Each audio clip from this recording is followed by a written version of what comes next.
Hello, and welcome to Conversations from the World of Allergy, a podcast produced by the American Academy of Allergy, Asthma, and Immunology. I'm your host, Dave Stukas. I am a board-certified allergist and immunologist and serve as the social media medical editor for the Academy. Our podcast series will use different formats to interview thought leaders from the world of allergy and immunology. This podcast is not intended to provide any individual medical advice to our listeners. We do hope that our conversations provide evidence-based information. Any questions pertaining to one's own health should always be discussed with their personal physician. The Find an Allergist search engine on the Academy website is a useful tool to locate a listing of board-certified allergists in your area.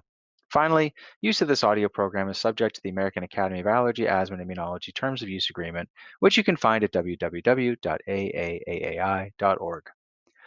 Today is a special edition of our Conversations from the World of Allergy podcast series. This is one of our Hot Topics recordings, where we aim to provide timely information to help patients, the general public, and healthcare professionals better understand a current popular topic.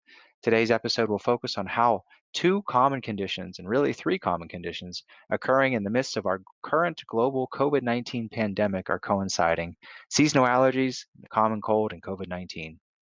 It is my pleasure to welcome Dr. Ann Ellis, who is a professor of medicine, chair of the Division of Allergy and Immunology, and the director of the Allergy Research Unit at the Kingston Health and Science Center and Queen's University in Kingston, Ontario. Dr. Ellis has extensive research experience investigating the impact of aeroallergen exposure on inflammation as well as future development of allergic conditions. Dr. Ellis's novel environmental exposure unit is an internationally recognized and validated controlled allergen challenge model of allergic rhinitis. Dr. Ellis has made countless contributions to the field of allergy and immunology, including in her current role serving on the Joint Task Force for Practice Parameters. Dr. Ellis was a guest on the podcast at the start of the COVID-19 pandemic, which was just a few months ago, helping us all understand the overlap of spring pollen allergies with COVID-19. And we are thrilled to have her back for an encore to discuss these pertinent issues this autumn as well. And with that, Dr. Ellis, thank you so much for taking time out of your busy schedule and coming back to the show. Welcome back. It's a pleasure to be here. Thank you, David. Now, I'm sorry that we have to have you back discussing a similar topic to what we talked about just a few months ago. Well, I think we all knew in our hearts that this wasn't going to be something that was going to be resolved in a few short months. So, Yeah, unfortunately. So speaking of which, we're recording this in early September 2020, and we all know the world continues to grapple with COVID-19, while we're also now trying to figure out the start of the new school year, with a lot of children throughout the world going back to in-person learning, and children of all ages. So before we get into the meat of the conversation, how are things where you are in Canada, and more importantly, how are you holding up personally? well, thank you for that question. I'm in Kingston, as you've mentioned, and we really have been quite lucky where we are. We call ourselves, we're in our COVID bubble. Mm. We At the peak of the epidemic, we had 3 hospitalized patients only. We're sitting at just over 100 cases for the Kingston, Frontenac, Lennox-Nanington region, all but 2 of which are resolved currently. So we're in the so-called green zone based on our tracking of active cases. So things may change, and we anticipate that they will, with schools reopening and everyone going back to school. Today is the first day of school for half of the Mm. children in the Limestone District School Board. Tomorrow, the other half go back, but they're just on a staggered entry. So I think it's not until September 14th that everyone's back full time in our region. I think that's when things will really get interesting. Wow. Well, what's the magic secret? I mean, it's fantastic that your area has not been impacted by this as other areas, such as, your neighbors to the south of the United States. But any words of wisdom as to what may have helped reduce the spread?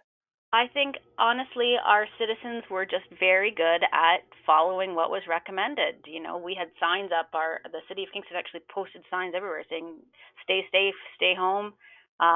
We have a lot of people who work for government organizations in Kingston, so with the universities, the colleges, the prisons, the hospitals.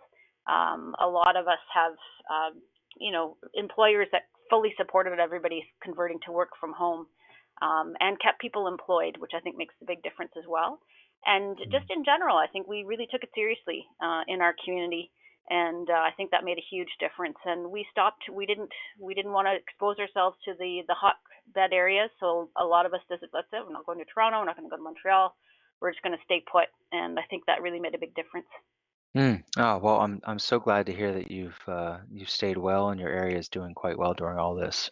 But before we get into some of the more specifics in regards to today's topic, would you mind sharing how old your children are and what their current plans are for the upcoming school year? Yeah, absolutely. So my oldest is returning to third year university at Queen's here in Mm. town.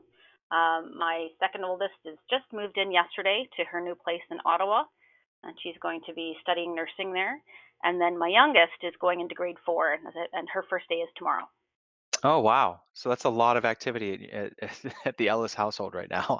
Yes, it is. It's a busy time. Are your kids excited? Are they nervous? Are they scared? How are they feeling? Um, so the oldest has been in Kingston the whole time. So to him, this is business as usual. Obviously, the person who's just starting university is excited for all those reasons. But my youngest keeps going back and forth between being excited and being terrified. So we're trying to help her through that those challenging emotions as best we can. But it's tough. Oh yeah, it's our kids are the same. They're 7 and 10, and it's kind of like the range of emotions of everybody's excited to see their friends, and yet it's going to be a very different experience than last time they were in school. But hopefully, we can all get through it together. Exactly. Yeah. Well, okay. So, as last time we spoke, we were just at the start of the COVID-19 pandemic, and as you mentioned, we kind of had an idea where things were going. But since then, what have we learned about COVID-19 in regards to some of the more common types of symptoms that people may experience? Well, I think we really expanded the list of symptoms, of course. When we were first getting started with this whole thing, we sort of focused on the really most common and most prevalent symptoms, which were fever, dry cough, dyspnea. And now, of course, I'm sure as you do as well when you enter your hospital, the list of symptoms that you run through that you confirm you do or don't have before you're allowed in the building has really expanded. So we now know that you can get atypical cases or those with milder symptoms. So things like runny nose, sore throat, unexplained fatigue, malaise, diarrhea, nausea, vomiting. And really, what's emerged as a more common symptom of the so-called atypical COVID is this anosmia or dysgeusia, so a loss of smell or altered taste.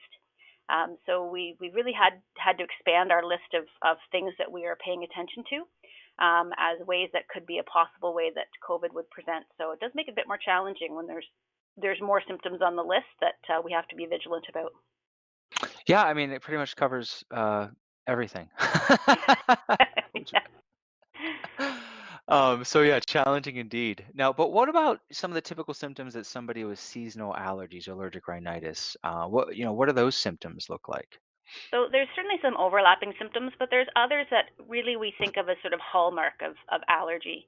So again, allergic rhinoconjunctivitis or so-called hay fever, as a lot of people still refer to it as, presents with nasal symptoms such as sneezing, runny nose, nasal congestion, itchy nose, itching of the palate and throat. But also many patients also have very prominent ocular symptoms, so itchy, watery eyes, red burning eyes. And it's that itch that I think can really help people feel confident that the symptoms they're experiencing are much more likely to be related to seasonal allergies as opposed to COVID.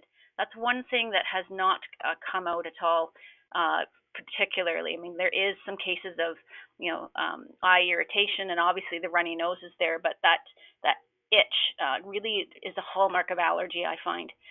The other thing that we have in our favor in terms of sorting out ragweed allergy versus COVID is the seasonality.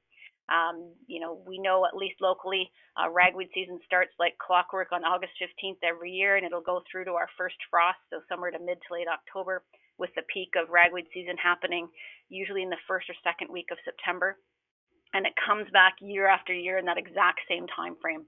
So for patients who experience these symptoms and have done so for the past 2 or 3 years, if everything feels exactly like it did last year during ragweed season, chances are that's all you're faced with, and you don't have to be overly anxious that for some reason now it's COVID as opposed to your usual allergies.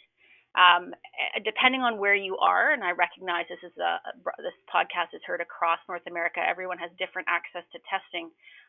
But certainly, we're lucky right now in Ontario that anybody who wants to have a COVID test can have it, and it's paid for by the Ministry of Health. So, I used to spend a lot of time sort of reassuring people, don't worry about it. You don't have to go get tested because you didn't have access to it anyway. So now if people are super anxious and they just want to be sure, you can go ahead and get tested. But I do reassure people that if this feels just like your allergies this time last year, chances are that's all you've got again this year. Oh, that's great advice. But in your estimate, what percentage of patients are coming in for the first time ever having seasonal allergy symptoms? To say see an allergist or their primary care doctor versus somebody who's had this pattern that's been established. Can you help us better understand that breakdown? Yeah, so it certainly depends on the age of the patient. Seasonal allergies usually, you need to live through a couple of seasons to really become sensitized. Mm. So typically, you don't see it before the age of 5, 6, 7, that general age range. So those might be people who are presenting for the first time. Again, the advantage you have in that population is COVID is very well tolerated in children, and they don't usually get very symptomatic. So if they actually are having symptoms, then it seems like the kind of things I've just been describing for allergic rhinoconjunctivitis or hay fever, then again, that plays into that odds. But you're right. Some people can just eventually allergies develop at some point for those who were prone to do so, and this might be your first year ever. So again, looking at things like that, that itch feature, Mm. having both nasal and ocular symptoms, and not having the other things. So allergies don't cause you to feel completely run down. Usually, you might get Mm. a little tired from a bad night's sleep, but you're not exhausted. Typically, you don't get a fever. That is, even though they call it hay fever, there is no fever actually involved in allergic rhinitis or seasonal allergies. So fever, bad cough, real shortness of breath. I mean, unless you have asthma as well, chances are those are not symptoms of just allergies, and you should present to an assessment center for testing. Mm, excellent. And you mentioned ragweed, but tell us more. What are some of the outdoor seasonal pollens or molds or what's floating around right now in the autumn that's causing misery for millions of people with seasonal allergies? Yeah, so ragweed's the big ticket item, definitely, but other weeds are pollinating right now as well. In our region, mugwort is an important co-allergen, and I know across most of the eastern seaboard it is in the U.S. as well. And you're absolutely right about mold spores, and they have been very active this year. I get weekly pollen reports from our local aerial biology station, and I've been stunned by how many mold spores there've been throughout the summer, and they are definitely floating around there as well. So lots of allergens out there, maybe not quite as many as there are in the spring because we're down to just, one type of pollen, and that's the weeds. But unfortunately, mold really never goes away until we get into the depths of the winter, the deep depths of winter with snow and all that. So. Okay. And what about people who have allergies to indoor allergens? Will they have any overlap during this time of year? And if so, why is that? Yeah, because if you've got dust mite allergy, of course, dust mites love to live in your mattress and pillow, and it's impossible to completely eliminate them. And dust mites love ambient moisture, so they don't have the ability to drink water, so they rely on ambient humidity for their source of water. So at times of high humidity, dust mite levels they really thrive and they multiply during those times. So you do see sort of a quote unquote dust mite season in August and late August, early September on those hot, humid days. So those people who suffer from dust mite allergies are probably looking forward to those cooler mornings of the fall when there isn't quite so much humidity in the air. Okay. What about if you have a cat or a dog and you have allergies? Does that seem to get worse this time of year as well, or not really? Well, I mean, if you have an allergy to a cat or a dog and you've chosen to live with a cat or a dog, unfortunately, that's just never going to go away. Again, I think the things you can do if you have chosen to keep Fluffy or Fido, washing the pet once a week, um, trying to limit their access to your bedroom, those are the things that you can do to try to minimize your symptoms. But unfortunately, there is no real true cure for a pet allergy. As you know, there's no such thing as a hypoallergenic dog until they invent one that doesn't have saliva or urine or skin. There will always be allergen there. So it is unfortunate. The best treatment for a cat or dog allergy is to find a new home for the cat or the dog, recognizing that that's a very very hard thing to do as a dog owner myself. So, but trying to do those other things, and as I think if you can keep the animal out of your bedroom, that gives you 8 hours of somewhat reprieve. can make a difference. But there's no reason to think that they're going to get worse at this time of year in particular. They're just going to be there all year round. All right, Dr. Ellis, laying down the truth, pulling no punches. Unless you have a dog that has no saliva, skin, or urine, they have allergen. I was chuckling of if you've chosen to have a pet and you have pet allergies. So that's a very diplomatic way of putting that. Okay, so let's shift gears a little bit here. Now, what are some of the common types of respiratory viral infections that seem to circulate every autumn? And along those lines, why does it seem like everybody's fine all summer and then everybody gets sick once autumn rolls around? What's going on with that? So a lot of it has to do with obviously the back to school phenomenon. The rhinovirus is a seasonal virus that comes about at this time of year, usually a little bit further into September. But there's also non-COVID coronaviruses that Mm, are circulating in the community at this time that cause that so-called common cold that we always wind up with inevitably in the fall. And it's usually through the vectors of the schools, and children get runny noses, and up until recently, children were not very good at things like washing your hands, or we weren't very good at cleaning off doorknobs and that sort of thing. So it'll be interesting to see if we do see like a dampening down of the typical rhinovirus season, given that we are going to be still stressing hand hygiene, and people will be wearing masks and trying to keep themselves distant. I don't hold up a lot of optimism that they will actually be distant from each other. So I'm really relying on children having had it drilled into them how important it is to wash your hands very frequently, and having children, are at least in our school board, are allowed to bring in their own bottle of hand sanitizer, and so we'll be helping with that as well. Um, but it's because of that sudden rush indoors, and it's being indoors in closed spaces. Schools, we know, typically do not have the best ventilation systems, and I think that's why you see it in the fall. Not only is that are the children back indoors, people are back from vacation, they're not out enjoying the sun anymore. It's time to buckle down and get back to work, so to speak. And everybody's more indoors once you get to this time of year, and that's what allows easier transmission of viruses. mm. You haven't mentioned influenza. How does that differ from these other respiratory viruses that you've described? Yeah, so influenza is a different type of virus, and it doesn't start its season until sort of October, November.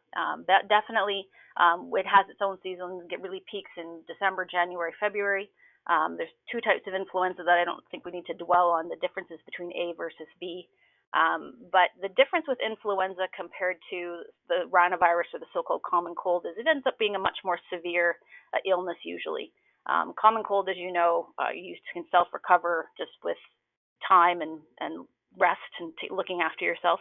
Whereas influenza can end up with a much more severe disease with just, typified by really high fever, severe myalgias and fatigue, and then other respiratory symptoms that go along with it. But typically, high fever and myalgias are the highlight of how you can tell that it's influenza. But fortunately, that one gets a bit delayed and doesn't usually come along until earlier in the winter, as opposed to first thing in the fall.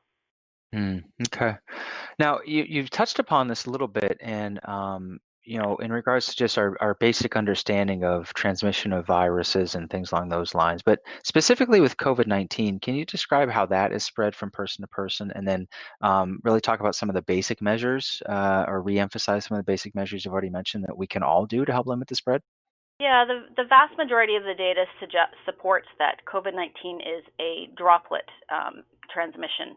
So it's not actually an airborne condition where so something like um, measles, for example. Mm-hmm. So again, the biggest thing is making sure that you're keeping distance from people, that you are following proper hand hygiene, you're minimizing touching your face, because if you want to make sure that you're away from people. So if somebody is sneezing, they're not sneezing on you, that sort of thing.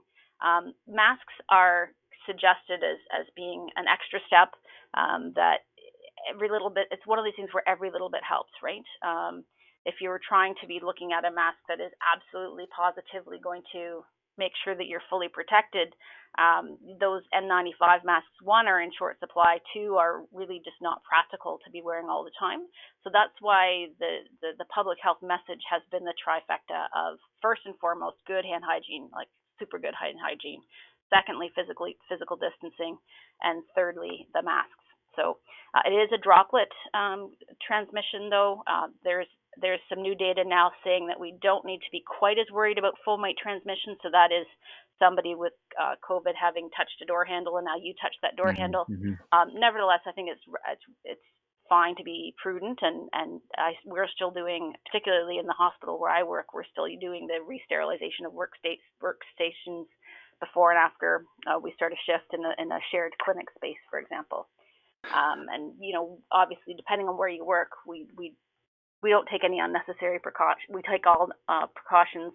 Probably we're going a little bit overboard, but again, when you work in healthcare, you want to be more cautious than not.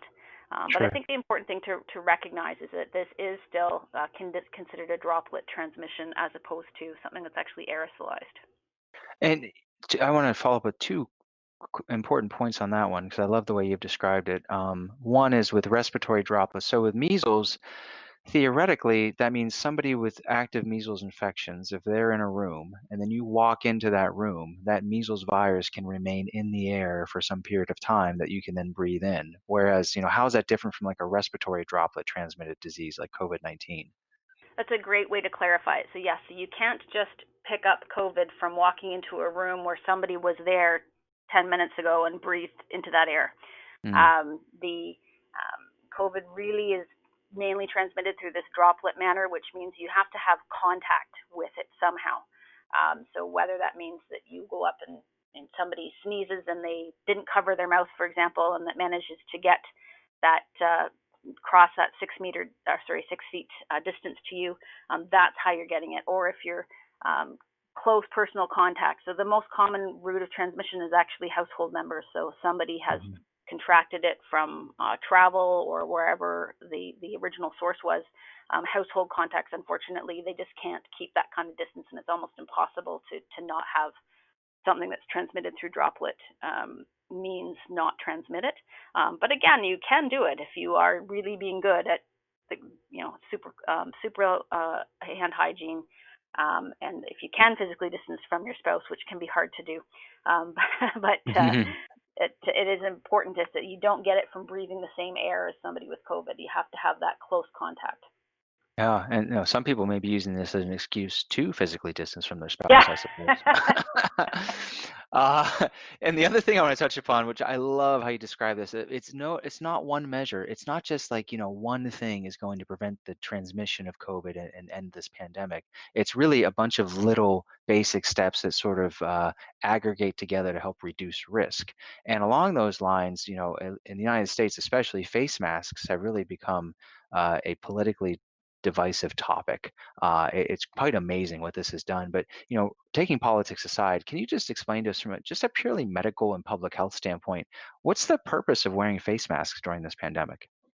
So the benefit of wearing a mask is it will reduce your likelihood of your COVID droplets getting on someone else if you're wearing a mask, even if it's non-medical grade. There's data to show that even those cloth masks, if you happen to have contracted COVID and you're wearing that mask, you're breathing much less of it, those droplets out where they can then potentially come into contact with someone else. So they become important, particularly in areas where physical distancing just can't be done. So if you can't keep the 6 feet away, the mask becomes another layer of protection. It's also a way of showing that you care about keeping yourself healthy and keeping other people healthy. I like to quote the chair of infectious diseases, Gerald Evans here, who says, "A mask says I care about you and I care about me." And that's really the way we viewed it in Canada. We recognize medically that a mask alone is not going to protect you from getting COVID. That's not the goal. The goal is to put it into your, as I say, your trifecta, into your bundle of ways of which we can help stop the spread. And I think it also allows people to have more faith and confidence in re-entering the world. We went into phase 3 back in June, and having that universal masking in the city of Kingston before it was mandated by the province. Even we implemented it locally, and that just gave everybody a lot more confidence to face the world. And we got used to it fast. So Mm. we've been wearing universal masking in public places, public indoor places since early to mid June locally.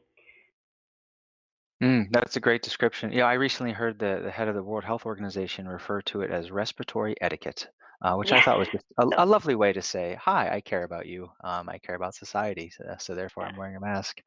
The other thing Now, I'll just point out from a medical perspective is, and again, trying to avoid the political hmm implications, I think it's important for the public to recognize that wearing a mask does not impair your ability to breathe.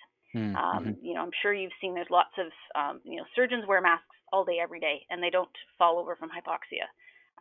There's great videos of people putting on as many as 6 cloth masks or 6 medical grade masks, and their oxygen saturation stays solid at 99%. It may be uncomfortable and you get hot, but trust me, you are breathing, you are getting oxygen, you're not harming your health by wearing a mask. And that's something that we specifically stress to our asthmatics is there's no reason for an asthmatic not to be able to wear a mask. Yes, it's different. Yes, it feels like you're getting a bit of restriction in your airflow, but really you're not. Especially if you slow down your breathing, you can really realize, oh yeah, I am taking in just as much air as I was before. It just feels weird. So I think it's important for people to spend some time practicing with your masks and just recognizing that you might have to breathe a little bit slower and just not to allow you to get that sort of a panicky feeling about it because it is different and it takes some getting used to.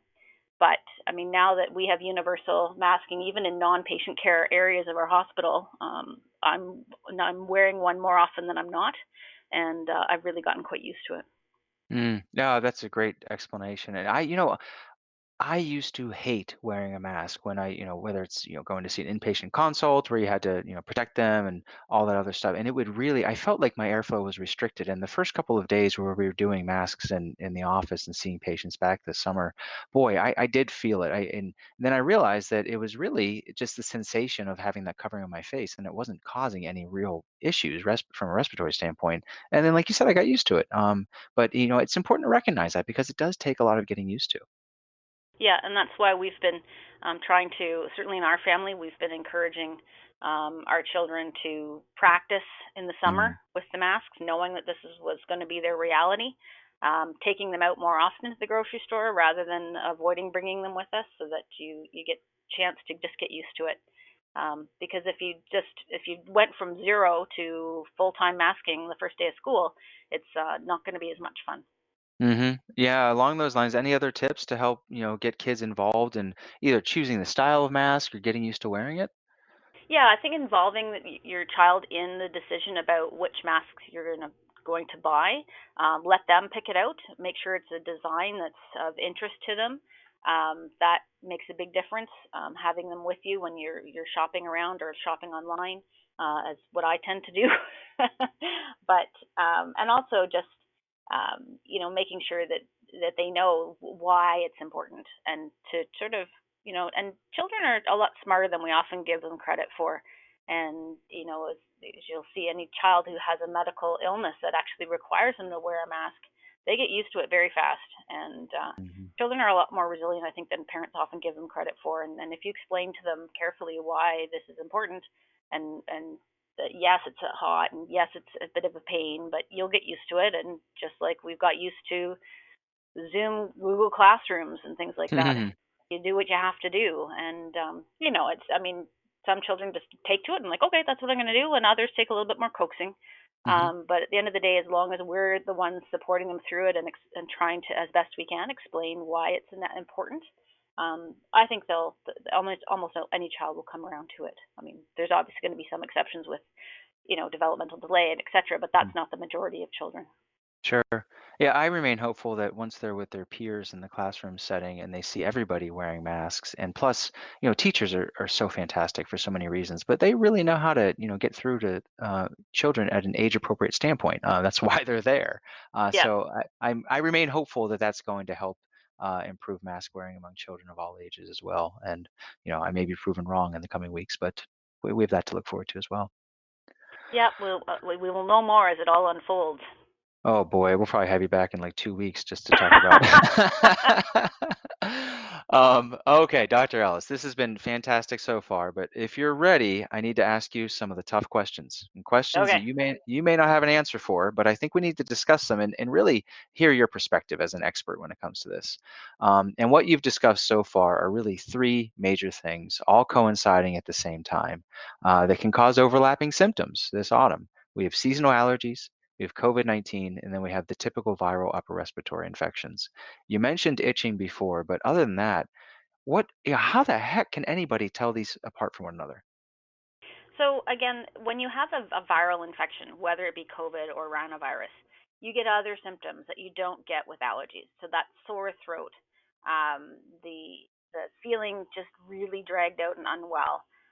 Again, fever with COVID, not so much with the common rhinovirus, but those sorts of things will really be a hallmark to say, ooh, this is something other than just allergies.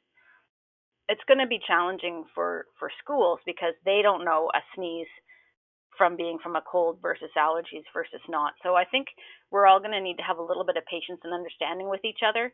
I think we're going to see a real surge in use of assessment centers, rightly or wrongly, as a way to show that yes, my child's sneeze and cough is due to allergies, not COVID, or at Mhm. least it's the common cold, not COVID.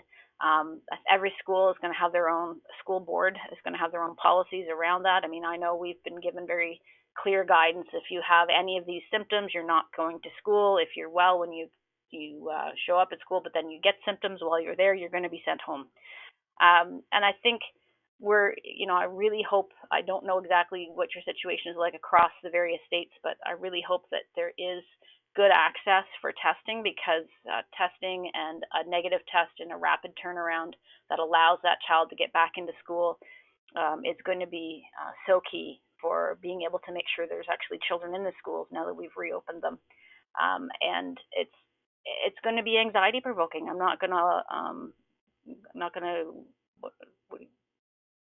hide that reality is that everybody's going to be worried about any sneeze, any cough. But I think we also have to recognize that if we're doing the things that we're telling everybody to do, if people really are washing their hands really frequently, if the teachers are, or the janitorial staff or whatever has been put into place, are actually Lysol wiping everything and sterilizing things at the end of the day, and children are actually keeping their distance as best as they can from their friends, and they are wearing masks, then I'm hoping that we won't see quite as many colds this year. And so hopefully it won't become as much of an issue as it typically does. But if we think about, a typical September, you'll be like, oh, nobody will be in school, right? Every kid's got a cold, and we send our kids to school with colds. And if we Mhm. can't send this kid to school when he's got a cold, everybody will be home. Well, I don't think I'm hopeful that if we're doing all these things we're supposed to do to prevent COVID transmission, we can't but help to prevent the transmission of rhinovirus. And so I'm optimistic that we'll actually we won't see the same September epidemic of asthma, for example, that's usually caused by that coincidence of ragweed season plus rhinovirus season. I'm hopeful that we won't see as many kids having to stay home from school because they're sick. Because if they're doing everything they're supposed to do, you won't get the viruses being transmitted. I don't know what you observed in your area, but this is the first winter I've never had a cold because we were all Mhm. washing our hands like crazy and we were not touching our face and we were doing all the things that make it easy to pick up a cold from your child. We weren't doing those things. So Yeah. No, so we'll see. I mean, I'm hopeful. I'm sure that it will not be perfect. I'm quite sure that there will be some rhinovirus. It is out there. It's going to come. Public health assures us it has a season and it will be there. But perhaps we'll see reduced transmission and we won't see as much issues with that.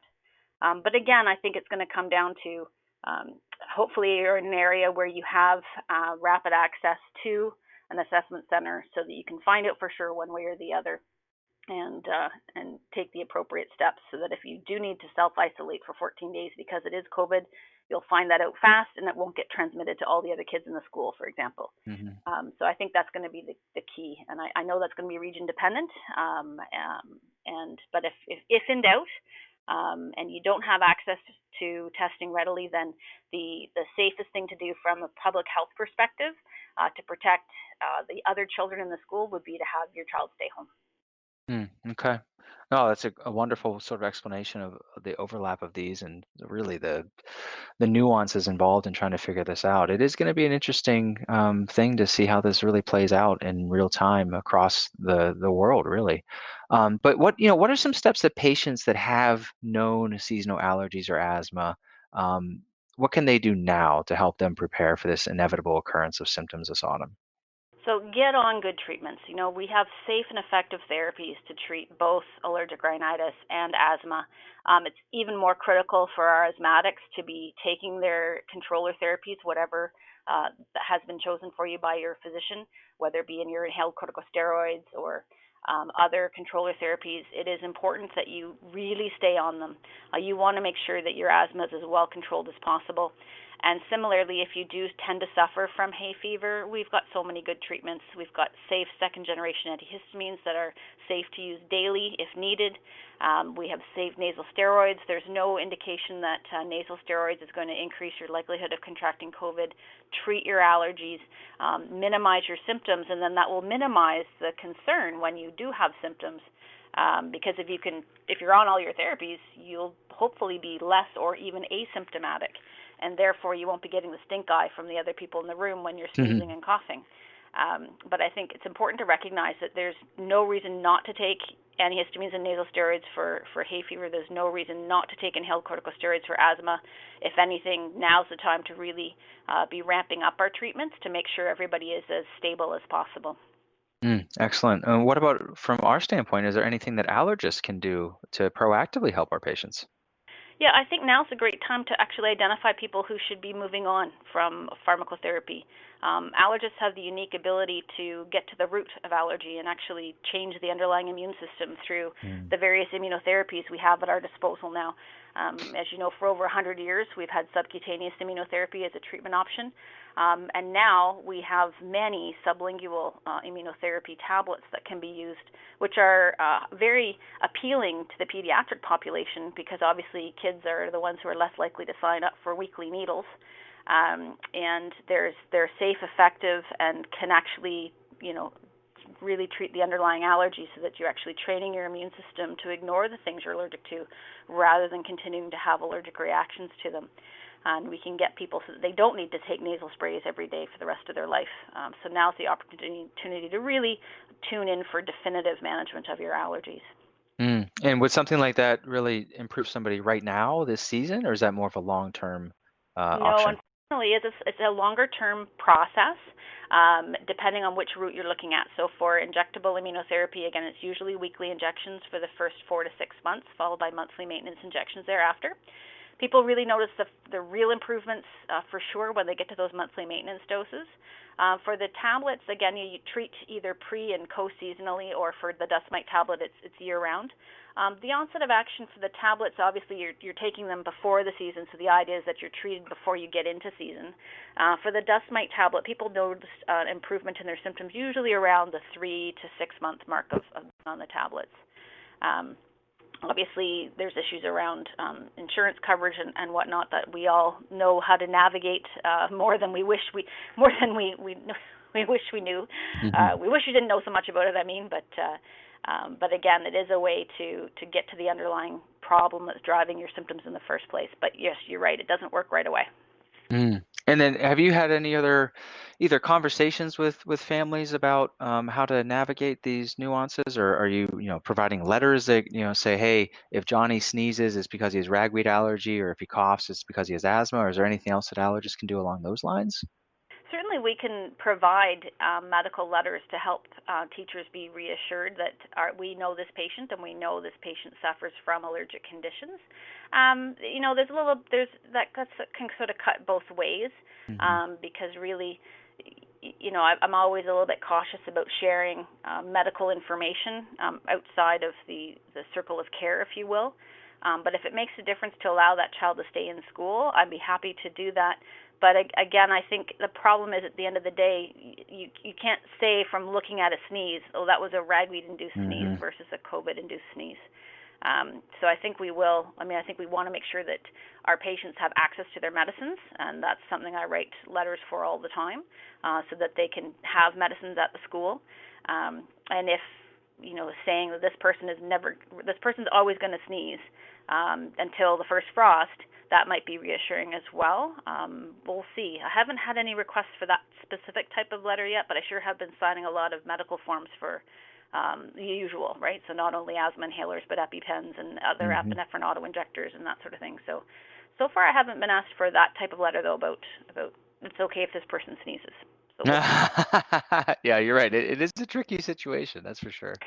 Now, you mentioned the need to have testing, rapid testing for COVID. That's imperative, and we're not going to be able to get through this unless we have widespread testing available. But what about to try to figure out if it's allergies or a cold? Do we have tests readily available to determine that as well? Certainly not where I'm located, because we don't have a test for the common cold. Now, that's something that's actually being rolled out. There is a plan for a rapid respiratory assessment from a nasopharyngeal swab that will test for all three. So this is something our local public health is trying to get rolled out in time for mid-September, when we see the usual spike in respiratory illnesses, where it'll check for RSV, so again, for the younger kids, influenza and COVID, all with the same swab. So that will be really helpful, because not only can we pick up COVID, but we can pick up these other viruses that can be potentially problematic. But other than having sort of a background of skin testing and knowing what people are sensitized to, and looking at the differences of the symptoms. So again, things like sore throat and feeling really dragged out typically don't go with seasonal allergies, and things like itching of the nose and itchy, watery eyes typically don't go with a cold. So that's sort of what we'll be stuck with, at least in my region. I don't know if there's anything rolling out in the States for rapid access to rhinovirus testing that maybe you're holding out on me about. No, we certainly have the nasopharyngeal swab where we can do the testing for a whole panel of respiratory viruses, and we do that every winter, especially when children come in during flu season. But that requires you have to go to an urgent care or an emergency room.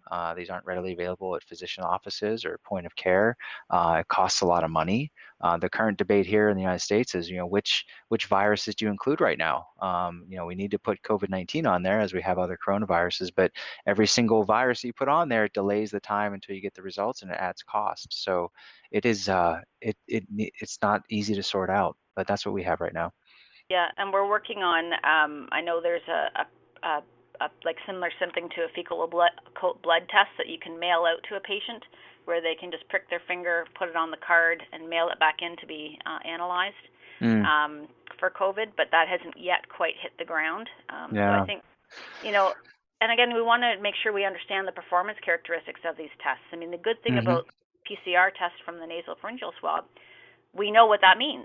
We know it's a high sensitivity assay. It means if it's negative, you really don't have it.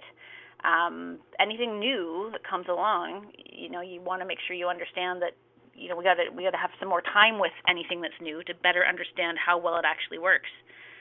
Is it really good at picking up real disease? Is it really good at not telling you have a disease when you don't? And until you have that information, you have to be a little bit cautious with any new exciting test that comes to the market. Yeah, and that's words of wisdom for our listeners who get all bombarded with the marketing messages, because there are a ton of companies that are promoting these at-home tests, and quite frankly, we have no idea what they do and what they don't do. So and you I want to think make it's sure that it's a important to validated realize test. that none of these things have gone through the normal regulatory assessments, right? Anything that's been rushed through, and I get why it's been rushed through, it is important, but it just hasn't gone through the same rigorous evaluation by the FDA or Health Canada that anything else would have done. So any other test that we have been using up until COVID went through a really rigorous evaluation before we were allowed to roll it out into clinical practice. So I think that's important to recognize, is that, yes, it's great that we have these new tests, but we don't really know for sure how good they actually are. We hope that they're certainly better than nothing, which is a terrible thing to say, but unfortunately it's true. If you have no tests, that's definitely worse than a test that may or may not be perfect. Yeah. Well, what about treatment? There's a lot of different types of medication available, or natural, products that people can take to help soothe their allergy symptoms. Will that work on, if you have COVID-19 or if you have the common cold? Well, I hate to tell you this, but a lot of natural therapies might soothe you exactly, but it doesn't actually do anything to treat your allergy symptoms per se. Mm. And the same thing goes with common cold or with COVID-19. There's no magic supplement that will quote unquote boost your immune system and help you get over a cold faster. I like to say the immune system isn't a car battery. You can't just boost it. You want to do common sense things, making sure that you're well hydrated, you're well rested. I think it's important to recognize there are a lot of marketing companies, as you say, that will make claims about things that will cure you of your COVID or your common cold. These are not things that have been studied in any randomized controlled trial. And I think it's important to recognize, too, to not take medicines in the hopes that it's going to stop you from getting COVID when it hasn't been tested. So I think the hydroxychloroquine story really did pan out to be exactly why you don't just start doing things because you think it's a good idea. You have to wait for, and it's painful, but you do have to wait for the studies because it turns out that actually caused more harm than good. There is some more data now that just came out yesterday showing that if you have severe COVID, dexamethasone and other steroids definitely help you increase your likelihood of surviving. So that's good data. That's what we want to be aware of. We don't want to be experimenting with our bodies right now with untested therapies. Again, you don't want to make a bad situation worse by taking things that we don't even know if they make any difference, and they could just cause harm. Mm-hmm. Yeah, well, what about somebody who's just taking an antihistamine? Is that going to, mask COVID, or will it actually treat to those symptoms, or if you have a common cold as well? So antihistamines are helpful for allergy.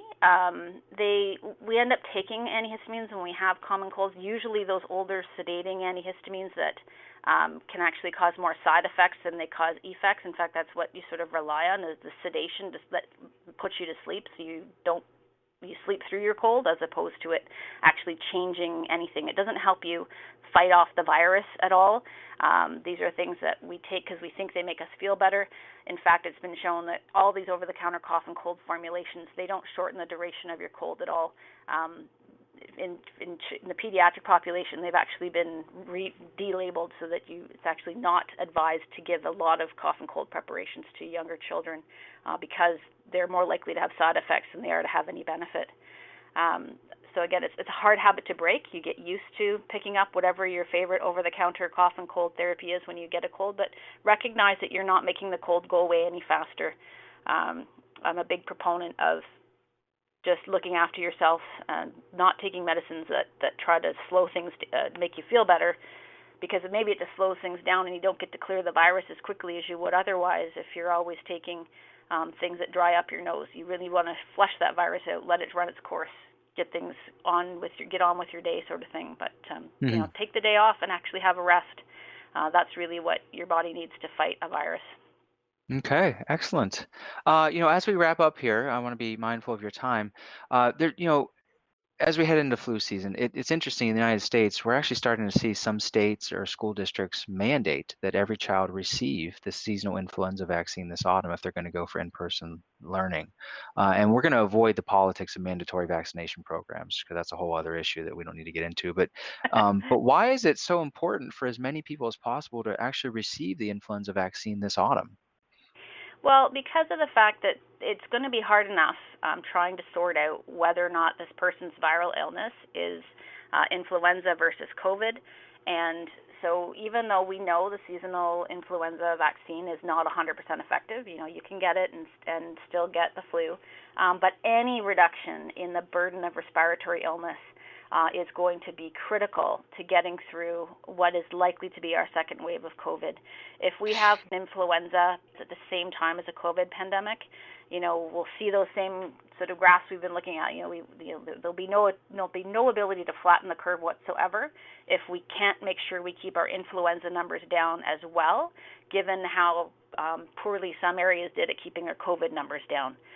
We don't have a vaccine for COVID yet. I highly doubt we will have one in time for January. And even if we did, it's been fast-tracked. How many people are going to want to use it? So if we can keep the burden of all respiratory illnesses down as much as possible, it will help us if and when we get another wave of COVID. Okay, excellent. Well, if I may, one last question, because I know you're active on social media and you do a wonderful job of providing evidence-based information through your Twitter account, which is at Dr. Ann Ellis, which is DrAnneEllis. Are you willing to share some of your favorite sources of misconceptions or myths regarding allergies or COVID-19 that you've encountered lately? So if I recommend everyone actually should follow Timothy Caulfield. So at Caulfield Tim is his handle. You yourself are excellent at promoting good, solid evidence base, and you actually take on a lot of pseudoscience challenges that even I don't dare to stray into. Alluded to the vaccination controversy. But I think following professional societies, professional organizations, like the Quad AI and like the American College, those sites are really good at putting out real science and real data, and as opposed to trying to get your medical information from the Kardashians. I think it's much better to get your science from doctors and professional societies as opposed to celebrities. Well said. Hey, Dr. Ellis, thank you again for taking time to join us today. This was great. I hope we don't have to have you back to discuss COVID-19 in the winter, but you're always welcome back as a guest. Do you have any? There won't be ragweed in the dead of winter, so. That's true. That's very true. Right. Do you have any last thoughts that you'd like to share with our audience before we depart? I probably am already sort of preaching to the converted, but just to engage with your allergists. We're here to help you. We're all back in full swing, whether mostly virtual, obviously, as opposed to in person. But I'm more busy clinically now than ever because of the fact that we can do telemedicine. I'm not hamstrung to a specific clinic date, so I can do telemedicine visits urgently for my patients who need to speak with me. So I encourage you to reach out to your allergist, or if you don't have one, find one. Find an allergist and find relief. Mm-hmm. Thank you. We hope you enjoyed listening to today's episode.